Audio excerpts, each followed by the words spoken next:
identification. First step is project identification, which madam will take you through right after this session, and know how to identify project, and then how to select project if there are so many. And once a single project is selected, how to create a complete plan, right? There are 3 steps in each phase. That means overall, we are going to teach you 15 simple steps. If you learn thoroughly, if you also learn to practice all the steps thoroughly in any work environment, you can systematically eliminate the defects as well as waste from any process, which will make your business process efficient as well as effective, right? So there are a lot of benefits this approach can bring to your organization. Your revenue can be multiplied with any number, and your cost can also be decreased. You can divide your cost by any number if you understand the Six Sigma principles, lean principles, and the tools and techniques. And you can improve the efficiency of your equipment. Your OEE, overall equipment effectiveness, can improve like anything. No, if you make your organization, make your resources produce defect-free outputs, right?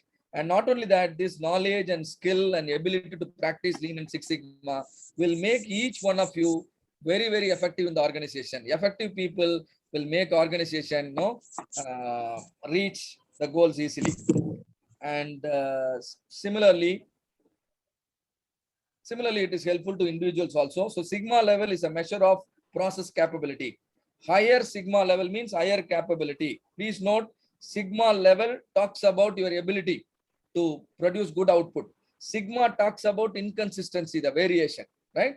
So Sigma is different, Sigma level is different. Specification limits or the tolerance limit provided by the customer. Control limit or the tolerance limit calculated using process data. A 3 Sigma process is just capable. Why do I call it just capable? Control limit overlap with the specification limit, in which the yield is 99.73, which is only short term. That means in a long term, the 99.73 can easily drop below 70 or 60. So don't let it happen in your business. Rather, focus on aiming for higher capability, higher long-term capability, and that is what Six Sigma capability gives you. A Six Sigma process is doubly capable, in which the success rate is 99.999%. Right? This is not short term. This is long term. In a 3 Sigma process, as I mentioned, control limit overlap with the specification limit. However, in a Six Sigma process, the control limit is pushed further inside towards the center and making your process highly capable, right? Higher the Sigma level, higher will be the capability. But higher Sigma value will lower your capability, right? See to that you reduce the standard deviation to get your capability increased, and see to that you always get your process centered on the target. And hope this session helped you to understand the statistical meaning of Six Sigma.